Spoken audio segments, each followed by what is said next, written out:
Rajesh law centre में आप लोगों का स्वागत है।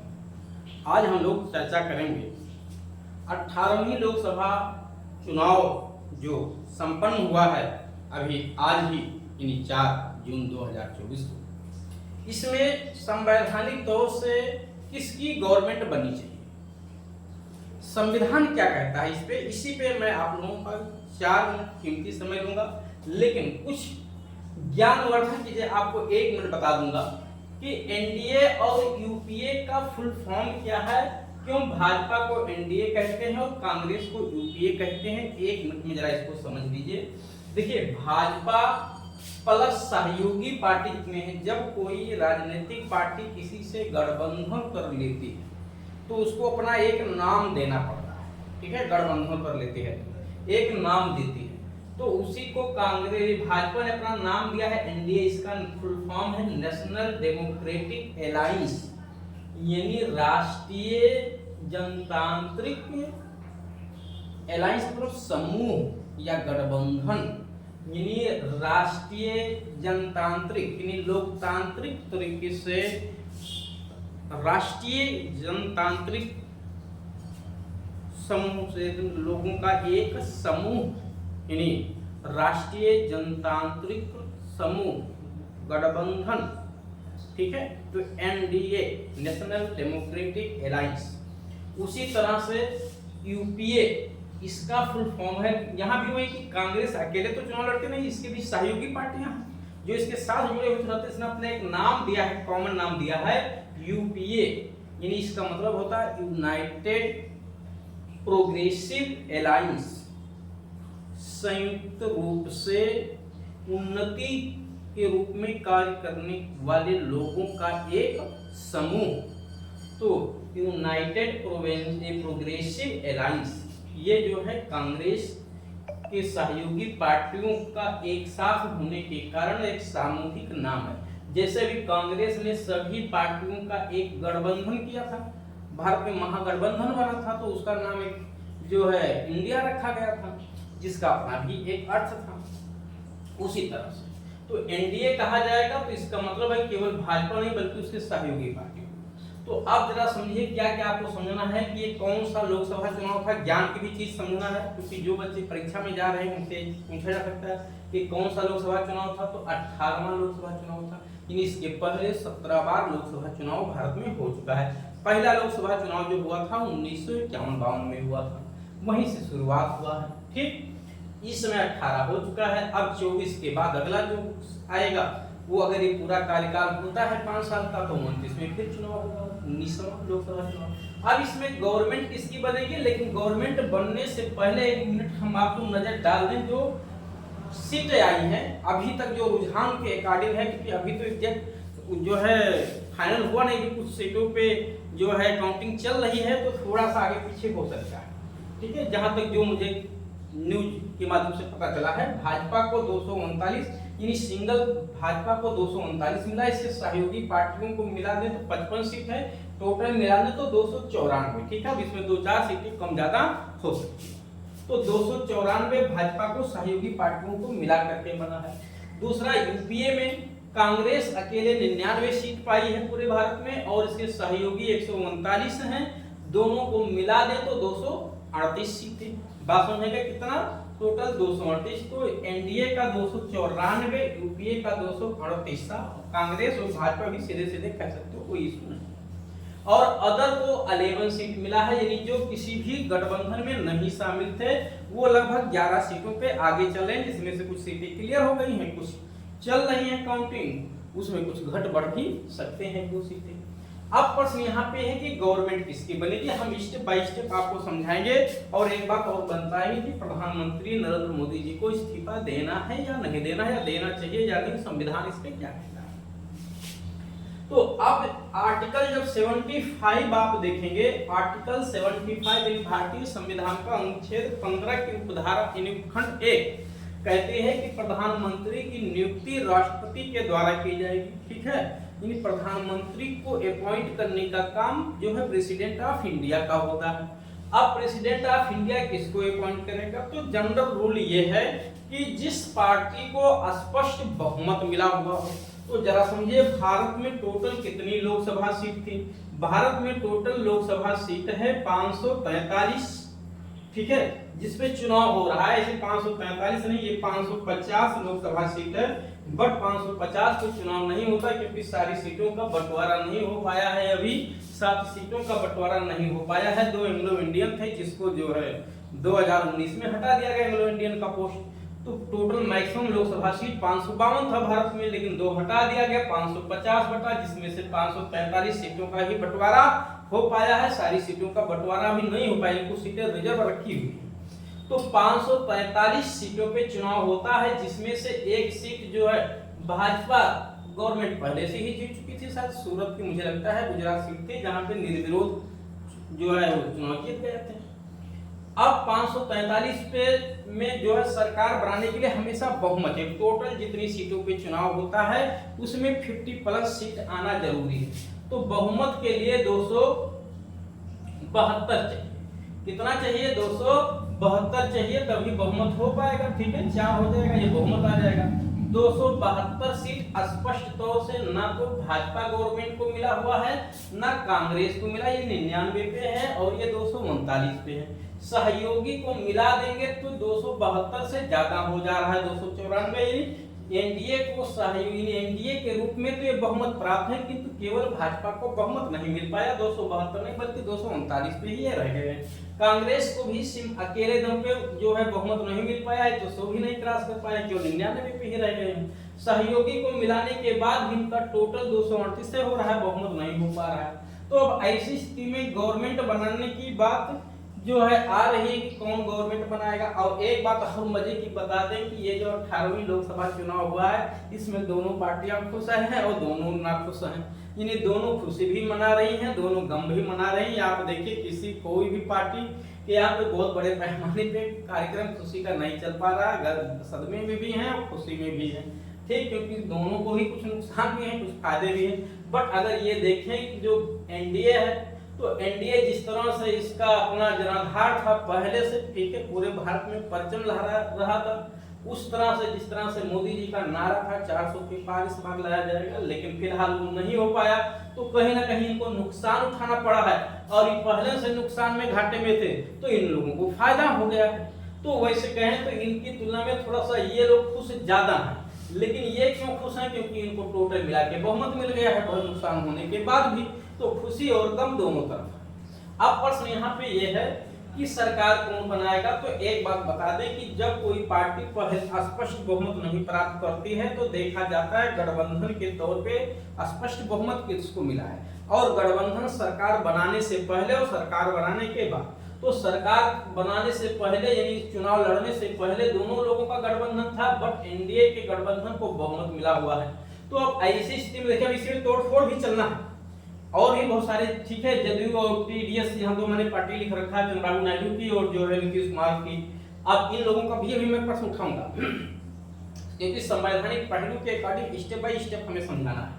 तो अनुच्छेद 75 के अनुसार राष्ट्रपति को प्रधानमंत्री नियुक्त करने की पावर मिली हुई है।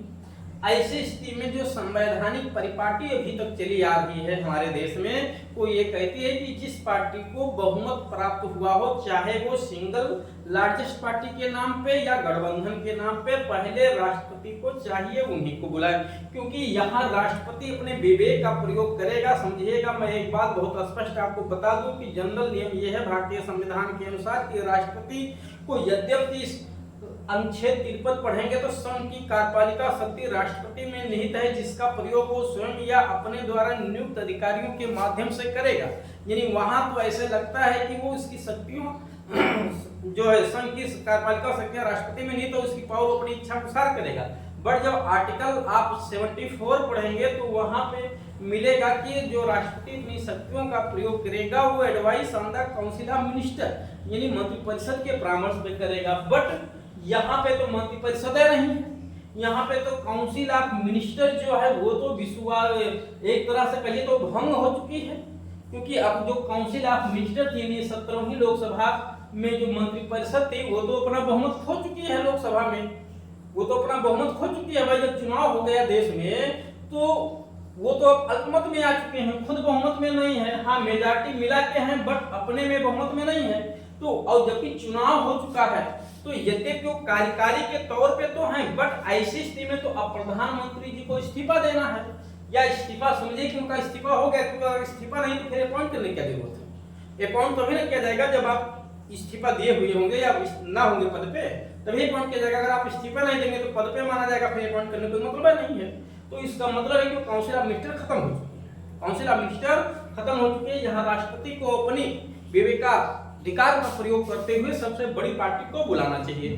तो ऐसी स्थिति में सहयोगी पार्टी के तौर पे एनडीए 294 एनडीए को राष्ट्रपति कॉल करेंगे। देखिएगा कल वो जो है सहयोगी पार्टी जो इनके राष्ट्रीय अध्यक्ष हैं जेपी नड्डा जी, उनको बुलाएंगे कि आप अपना बहुमत साबित करिए। ठीक, तो एनडीए कहेगी ठीक है साहब हम अपना सरकार बना लेंगे, हमारे पास स्पष्ट बहुमत है। तो राष्ट्रपति जो है क्या करेंगे कि शपथ दिला देंगे। क्या करेंगे? शपथ दिला देंगे। किसको? प्रधानमंत्री जी को शपथ दिला देंगे। तो अब प्रधानमंत्री कौन बनेगा? इसमें सबसे पहले क्या होगा, पार्टी का एक पूरी पार्टी का यूनियन का पूरी पार्टी का एक बैठक बुलाया जाएगा। सभी सांसदों का जो है एक बैठक बुलाया जाएगा और वो सांसद अपने में से प्रधानमंत्री चुनेंगे, अपने में से प्रधानमंत्री चुनेंगे, चूज करेंगे, और जो उसको चूज करेंगे फिर वही जो है प्रधानमंत्री के रूप में राष्ट्रपति उन्हीं को जो है शपथ दिला देगा, अपॉइंट कर देगा। लेकिन अब एक फॉर्मेलिटीज है, क्योंकि पहले से ही डिसाइड किया जा चुका है कि नरेंद्र मोदी जी ही प्रधानमंत्री बनेंगे। अब अगर बीच में कोई आपस में ये सब लड़ाई झगड़ा नहीं करते हैं तो मान के चलिए कि वही बनेंगे। वो खुद भी चाहेंगे कि हम ही बने, क्योंकि कौन नहीं चाहेगा प्रधानमंत्री बनना। तो एक फॉर्मेलिटी है कि जो सांसद का जो है एक बैठक बुलाया जाएगा सभी सांसदों का इस पार्टी के, और फॉर्मेलिटी तो औपचारिक तरीके से कहे ऐलान कर दिया जाएगा कि जो है नरेंद्र मोदी जी को प्रधानमंत्री बना दिया जाए, या अगर इनको हटाना होगा तो किसी और को चुन लिया जाएगा, जिसको भी अब शीर्ष नेतृत्व तय करता है। यहाँ पे ये जो नियम है यहाँ पे अकॉर्डिंग टू कॉन्स्टिट्यूशन वो नियमों में ज्यादा नहीं चलता है, शीर्ष नेतृत्व जिसको तय करता है वही बनता है। ठीक है, कोई दिक्कत नहीं है वो भी। तो प्रधानमंत्री जी को शपथ दिला देंगे राष्ट्रपति जी। क्या करेंगे? ये शपथ दिलाएंगे और अब वो शपथ की डेट डिक्लेयर किया जाएगा कि हम आपको प्रधानमंत्री बना रहे हैं। 2 दिन 4 दिन 10 दिन के भीतर आप अपना बहुमत साबित करिए। क्या करिए? अपना बहुमत साबित। तुरंत बहुमत नहीं साबित करना होता है, ध्यान दीजिएगा। सदन में लोकसभा के भीतर बहुमत साबित करना पड़ेगा, यानी अपने 272 सांसदों को राष्ट्रपति के सामने गुजारना पड़ेगा। वहां वोटिंग होगा, वो हाँ करेंगे कि हम इनके साथ हैं, तब माना जाएगा कि स्पष्ट बहुमत है। तो पहले शपथ दिला दिया जाएगा, फिर जो है बहुमत अपना साबित कर देंगे। अब प्रश्न ये है कि कांग्रेस कह रही है, ये भी सोच रही हम भी गवर्नमेंट बनाएंगे, तो ये कैसे गवर्नमेंट अब बनाएंगे? अब यहीं पे क्या होगा, खेला होगा, या जो भी आप समझिए, ठीक है, क्योंकि हर राजनीतिक पार्टी अपनी इच्छा अनुसार जो है जिधर भी चाहे उधर जा भी सकते हैं। तो 2 बड़ी सहयोगी पार्टी हैं भाजपा की, जेडीयू, ठीक है, यानी जनता दल यूनाइटेड, जनता दल यूनाइटेड, इसको जदयू भी कहते हैं, जेडीयू भी कहते हैं, चाहे लिख लीजिए, ठीक है। ये बिहार की राजनीतिक पार्टी है जिसके मुखिया नीतीश कुमार जी हैं। इनको लगभग मुझे लगता है 12-13 सीटें मिल गई हैं। तो इनके पास 12-13 सीटें हैं। और जो टीडीएस है ये आंध्र प्रदेश की पार्टी है, जो है इसका नाम है तेलुगु देशम पार्टी। इसके अध्यक्ष हैं चंद्रबाबू नायडू जी, ठीक है। तो चंद्रबाबू नायडू जी के पास 15 से 16 सीटें हैं। तो ये 15 से 16 सीटें इधर और 12 से 13 सीटें इधर, लगभग मिलाकर के 28, 29, 30 सीटें हो जा रही हैं। मान लेते हैं मोटा मोटा 28 से 30 सीटें या 29 सीटें हो जा रही हैं। तो ये अगर 29 से 30 सीटें इसमें से निकल जाएंगी, तो 30 सीटें निकल जाएंगी तो ये बचेंगी 63-64, यानी ये बहुमत नहीं रह जाएगा इधर। तो होगा क्या कि प्रधानमंत्री के रूप में शपथ तो दिला देंगे राष्ट्रपति महोदय जी, ठीक, लेकिन जब बहुमत साबित करने की बात आएगी तो अगर ये राजनीतिक पार्टी को, इन 2 राजनीतिक पार्टियों को कांग्रेस अपने में मिला लेगी, कैसे मिलाएगी भी उस पे भी चल रहे हैं, मिला लेगी, तो ये उस दिन जिस दिन बहुमत साबित करना होगा जाएंगे ही नहीं। जब जाएंगे नहीं तो ये अपना बहुमत साबित नहीं कर पाएंगे, और बहुमत साबित नहीं कर पाएंगे तो सरकार गिर जाएगी, यानी उसी दिन प्रधानमंत्री जी को इस्तीफा देना पड़ेगा। हाँ, अभी एक बात और भी है कि अगर ये लोग अगर इधर जाना चाह रहे होंगे तो इधर लोगों को भी तो जानकारी हो गई होगी, तो ये भी इधर तो जोड़ तोड़ की कोशिश करेंगे, इन्हीं के कुछ सहयोगियों को कहो मिलाने की कोशिश करें, भाई कम तो कोई नहीं है, तो इनके भी सहयोगों को मिलाने की कोशिश करेंगे बड़े पैमाने पे। तो पहले तो सबको अपने को संभालना है, अपना घर न टूटने पाए, और दूसरे के घर में सेंध भी लगाना पड़ेगा कांग्रेस को इधर से, तब ये सरकार बना पाएगी। इसको तो ज्यादा नहीं कुछ करना है मेहनत। तो जो सुनने में आ रहा है कि कांग्रेस पार्टी नीतीश कुमार जी को और चंद्रबाबू नायडू को, इन दोनों लोगों को ऑफर दे चुकी है, इनसे शायद बात चल ही जो भी हो कि आप लोग आइए मेरे गवर्नमेंट में, हम आपको सर्वे सर्वा बना देंगे, या तो प्रधानमंत्री बना देंगे, या जो है उप प्रधानमंत्री बना देंगे, डिप्टी जो है प्राइम मिनिस्टर बना देंगे।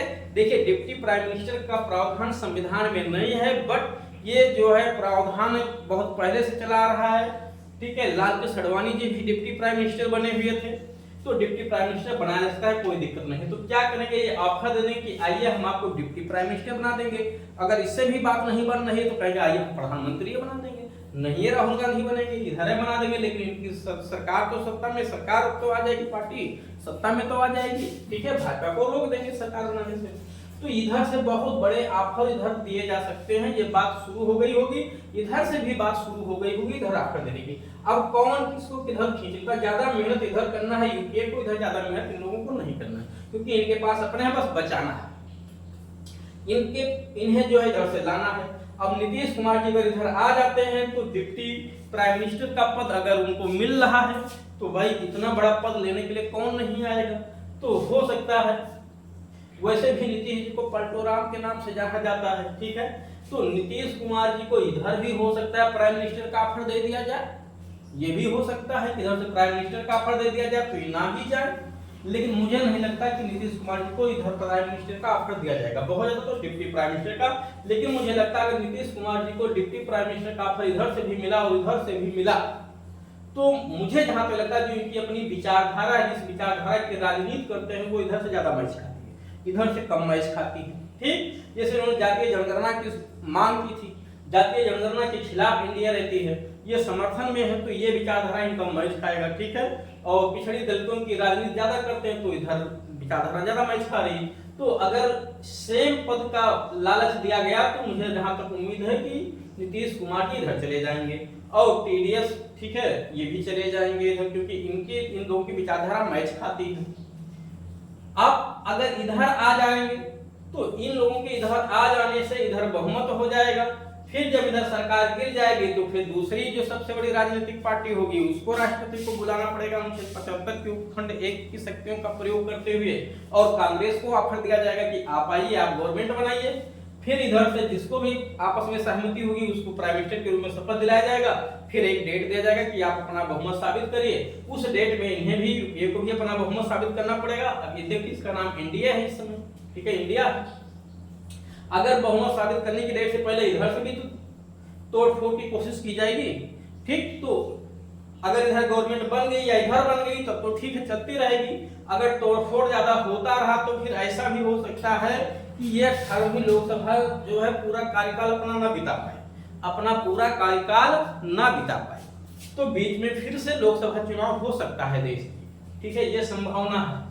अब प्रश्न यहाँ पे एक और है कि इस लोकसभा चुनाव में मैंने पहले ही आप लोगों को बता दिया कि जो गठबंधन है, मतलब चाहे ये इंडिया हो चाहे ये इंडिया हो, तो एनडीए हो या इंडिया यूपीए जो कहा गया है, ये दोनों में से कोई भी हो, दोनों खेमे में कुछ खुशी भी है कुछ गम भी है।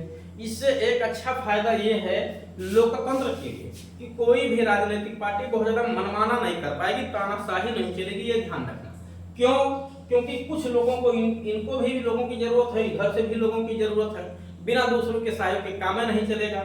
और अगर हम अपने मन तक करेंगे, दूसरे की बात सुनेंगे नहीं, क्योंकि इसमें अलग अलग विचारधारा के भी लोग जुड़े हुए हैं, तो अगर उनकी बात सुनेंगे नहीं तो वो सब भाग जाएंगे, सरकार गिरने का डर रहेगा, तो हम उनके खिलाफ ज्यादा कुछ कर नहीं सकते। यानी कुल मिला करके जो है बहुत ज्यादा तानाशाही अगर यूपीए की गवर्नमेंट इंडिया की बनती है तो ये भी नहीं कर पाएंगे, और अगर एनडीए की बनेगी तो ये भी नहीं बन पाएंगे। और ये एक तरह से मेरे समझ से यहाँ विपक्ष दोनों कंडीशन में मजबूत रहेगा, चाहे ये विपक्ष में बैठे चाहे ये विपक्ष में बैठे, और ये लोकतंत्र के लिहाज से काफी अच्छा। और ये जो है अच्छी बात है कि गवर्नमेंट कोई भी बनाए बट खरीद फरोख्त ना चले। जो राजनीतिक पार्टी जिधर आना चाहे इच्छा से आ सकती है। 11 निर्दलीय हैं, ये भी बेचारे भागेंगे जरूर कहीं ना कहीं, कोई ज्यादा मंत्रीय पद ये सब मांगेंगे, मंत्री पद हमको जिधर मिले उधर आ जाएंगे। तो अब जिसकी विचारधारा जिनसे इन लोगों की मैच खा रही होगी उधर जाएंगे, ये ध्यान रखिएगा। विचारधारा जिससे मैच खा रही है उधर जाएंगे, या कभी कभी पैसे की लालच में विचारधारा जो है दब जाती है। तो चलिए, उम्मीद है कि आप लोगों को ये बात मेरी समझ में आई होगी। अगर कहीं कोई बात भूल से त्रुटि रह गई, चूक गई, कुछ गलती हो गई तो आप लोग क्षमा करिएगा उसके लिए।